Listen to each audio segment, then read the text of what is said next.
Salut les moldus, si cette vidéo vous plaît, n'hésitez surtout pas à vous abonner en cliquant sur le petit bouton rouge juste en dessous de la vidéo, comme ça vous ne louperez jamais rien, et en plus ça me ferait vachement plaisir. Allez c'est parti, on y va!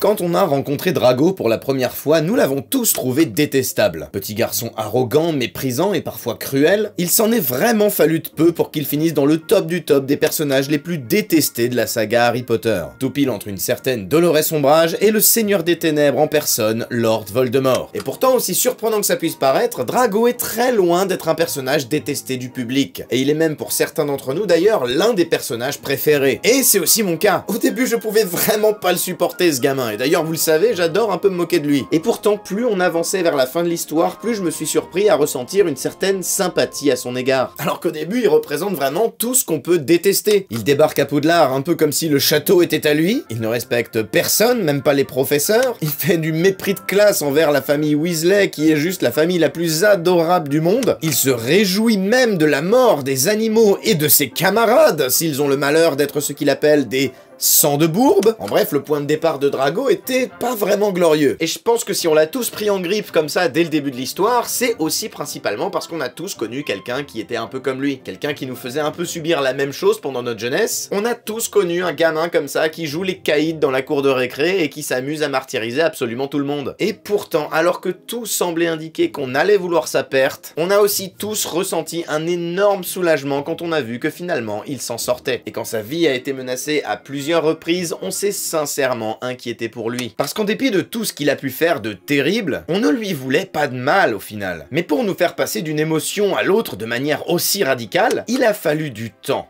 Beaucoup de temps. Du temps pendant lequel le personnage de Drago s'est développé et nous a appris des leçons en même temps que lui-même les apprenait, le tout pour arriver jusqu'à sa rédemption à la fin de l'histoire. Et c'est de ça que j'ai envie de vous parler aujourd'hui. J'ai envie qu'on lève le voile ensemble sur les mystères autour de ce personnage. Quels sont les secrets qu'il dissimule? Qu'est-ce qu'on a appris à ses côtés? Quelle est sa fonction dans les aventures et le récit de Harry Potter? Mais surtout, qui est-il vraiment au plus profond de lui? Que de questions et que de questions auxquelles nous allons tenter de répondre dans cette vidéo, que de mystères que nous allons résoudre ensemble. Et sans plus attendre, il est temps de se lancer. Laissez-moi vous révéler la face cachée de Drago Malfoy. 1980, la vie de château.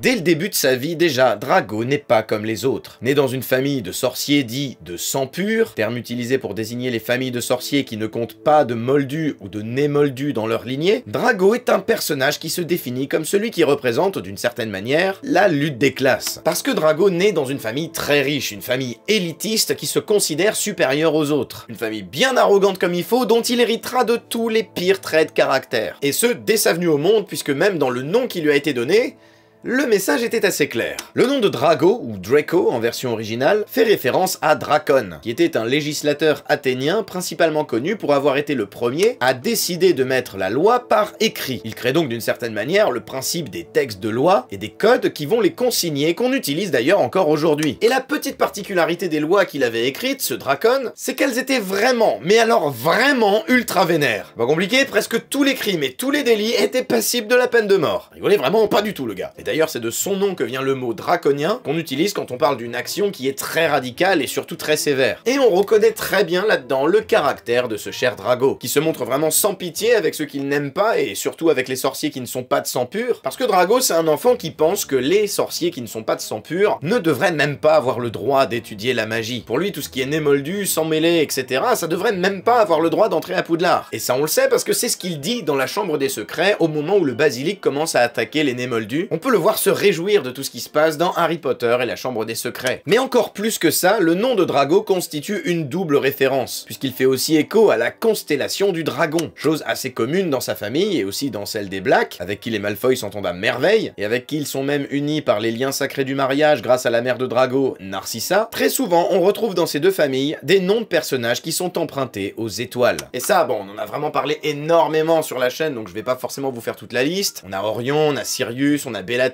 bref, vous les connaissez. Par contre, ce qu'on va dire, c'est que c'est quand même assez révélateur de leur arrogance et de leur orgueil. Parce qu'en se donnant ainsi des noms d'étoiles, ils montrent très clairement qu'ils se considèrent supérieurs aux autres. Étant donné que les étoiles, elles sont dans le ciel, et que le ciel, par définition, est au-dessus des autres. Même leur nom de famille, Malfoy, est très riche de sens, puisqu'il est le mélange de deux mots issus du latin, à savoir malus, qui veut dire mal, mauvais ou méchant, et du mot foi, qui vient de fides en latin, qui signifie confiance ou, foi, du coup. Bah oui, en d'autres termes, les Malfoy, c'est marqué dessus, sont des gens méchants en qui on ne peut pas avoir confiance. Au moins on pourra pas dire qu'on n'était pas prévenu. Quant à ses parents, Lucius et Narcissa, ils sont eux aussi nommés de façon assez fidèle à ce qu'ils sont censés incarner dans l'histoire. Puisque Lucius vient du nom Lucifer, donc là bon, je pense qu'il n'y a pas tellement besoin de vous faire un dessin. Et pour ce qui est de Narcissa, bien sûr, elle porte un nom qui rappelle le mythe de Narcisse. Un jeune prince d'une beauté époustouflante qui méprisait absolument tout le monde et qui a fini par tomber amoureux de son propre reflet. Tout comme Narcisse et Lucifer, Narcissa et Lucius sont deux personnages extrêmement orgueilleux, convaincus de leur supériorité. Et c'est bien pour ça qu'ils vont gonfler les rangs de Voldemort. C'est par pur élitisme et mépris des autres qu'ils vont adhérer à ses idées, jusqu'à finir par faire partie carrément des plus fidèles de ces mange-morts. Et c'est dans cette ambiance que grandit le jeune Drago. Et après 11 années passées à baigner littéralement dans ce milieu nauséabond, à la fois très riche en argent mais aussi très pauvre en valeur morale, à entendre tous ces discours qu'il fait son entrée à l'école de Poudlard. Une entrée qui, je pense qu'on peut le dire, n'a pas manqué d'être remarquée, même si vous allez vite constater qu'il n'est en réalité pas réellement responsable de ce que les gens pensent de lui. 1991, à la gloire de mon père.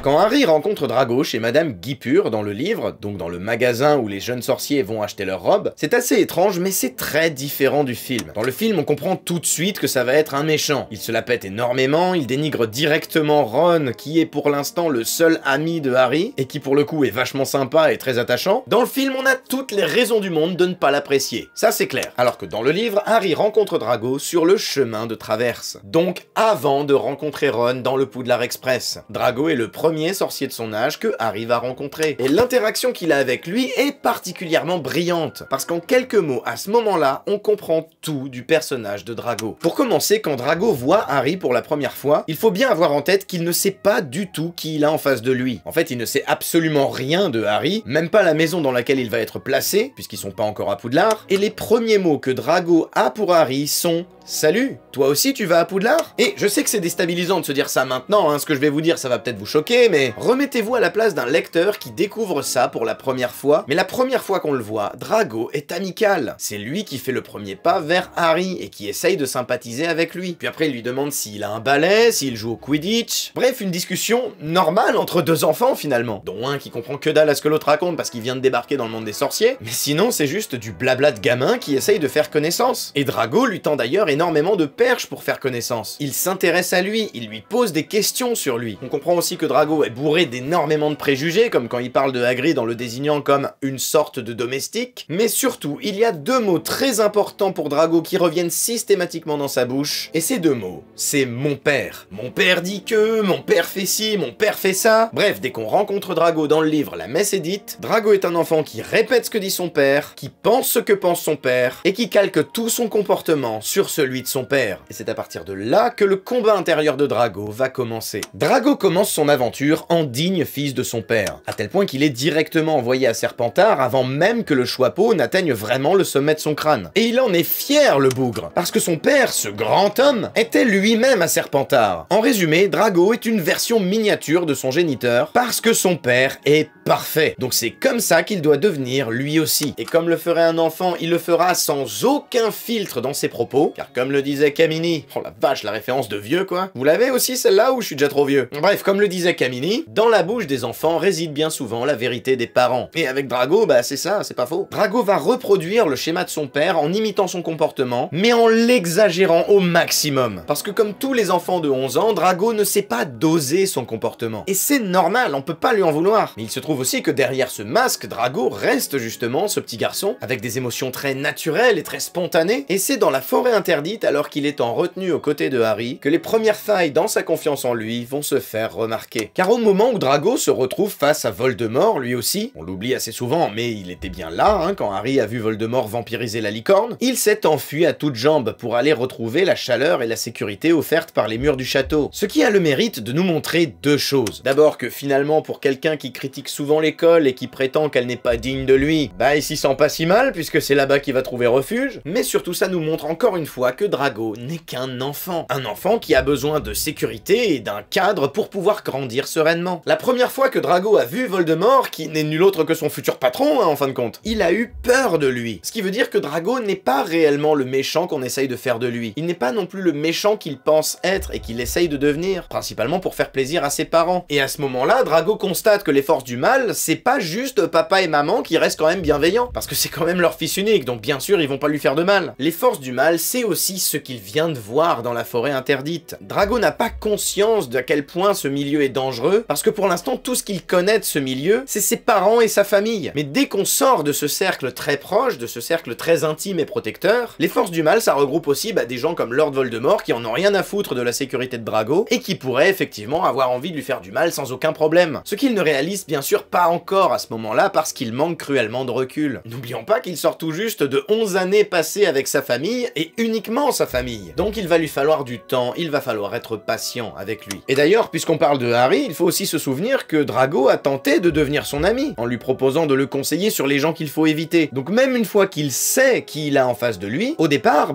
il lui veut pas de mal à Harry. Il va même être le premier à se prendre un coup, puisque c'est lui qui est rejeté par Harry en premier. Alors après, bon, me faites pas dire ce que j'ai pas dit, hein. Bien sûr que Harry a eu raison de rejeter la proposition de Drago. Parce que bon, Drago reste quand même la pire version de lui-même à ce moment-là de l'histoire. Mais au final, pour Drago, il faut garder en tête que ce garçon qu'il a rencontré, qui se trouve être Harry Potter, c'est celui avec qui il a déjà essayé de sympathiser quand il était dans la boutique. Donc au départ, quand il rencontre Harry et qu'il sait que c'est Harry, Drago, tout ce qu'il voit, c'est un visage qu'il connaît parce qu'il l'a déjà vu avant, et dont il garde un souvenir assez positif, j'imagine, puisqu'il s'est rien passé de très dramatique à ce moment-là. Mis à part le fait que Harry comprenait pas vraiment ce que disait Drago, ils se sont pas disputés, il n'y a pas eu d'échange assez agressif ou négatif. Moi je me mets à la place de Drago et je suis désolé, mais de son point de vue, c'est Harry qui a tiré la première balle.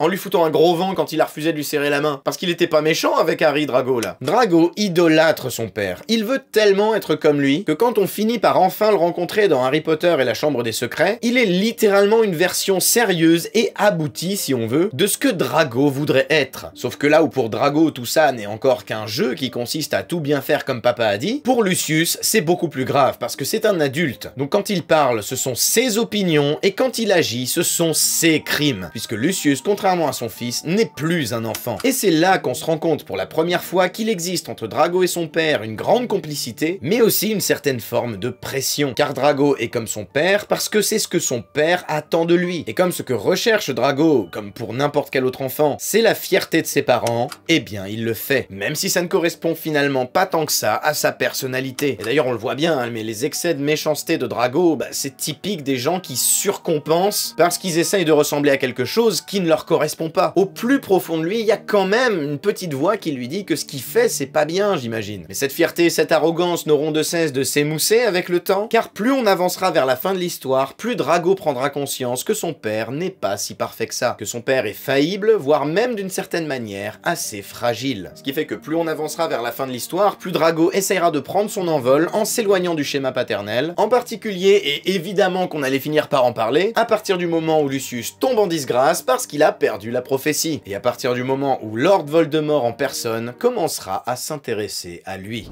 1996, le poids de l'héritage.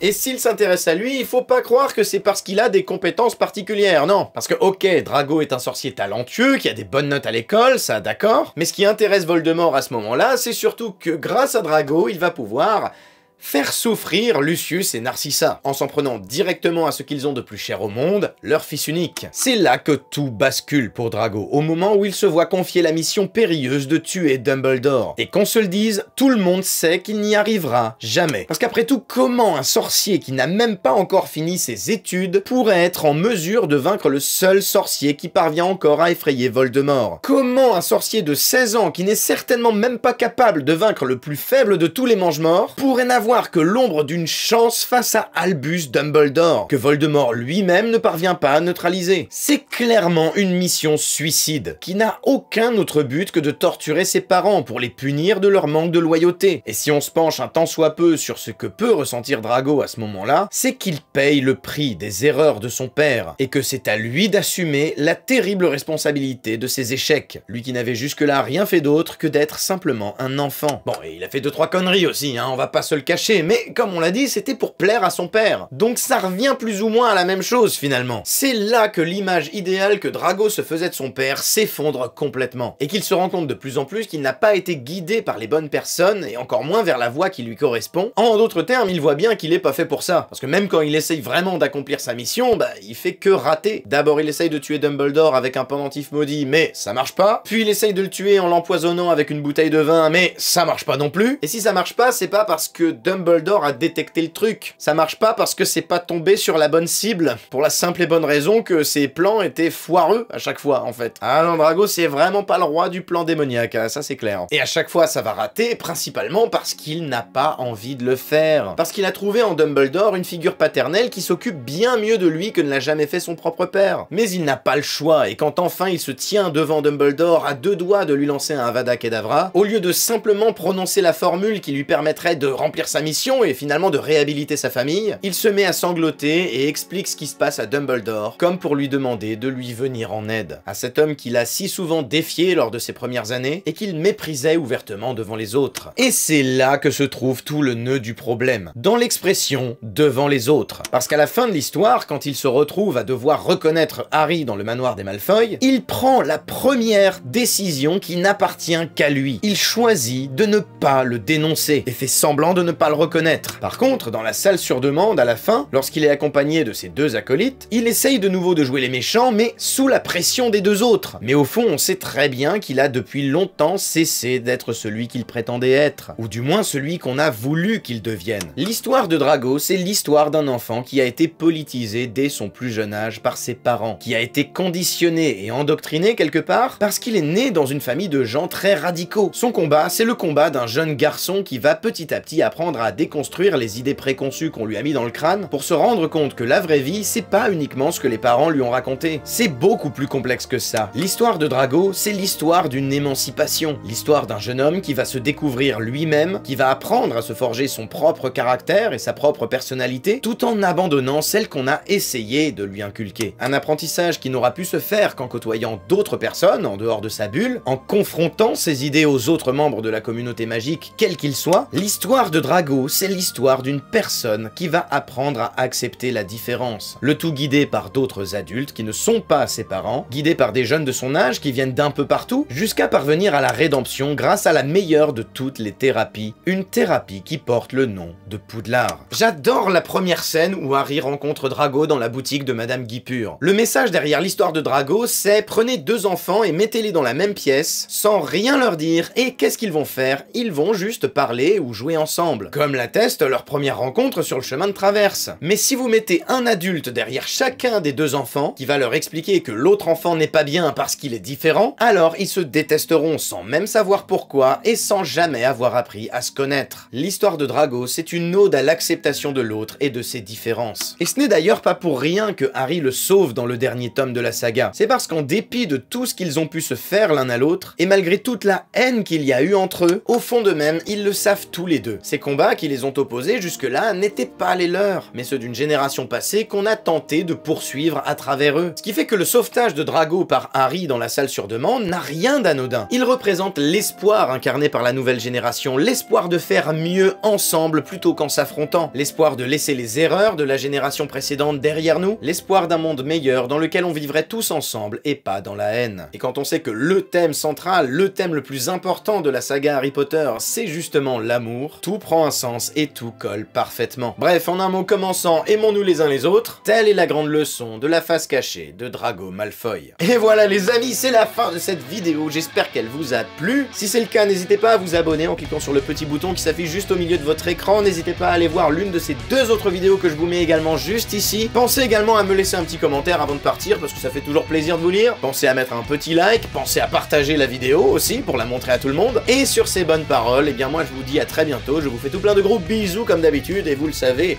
on se retrouve dans une prochaine vidéo très bientôt. À la prochaine, c'était Xio, ciao.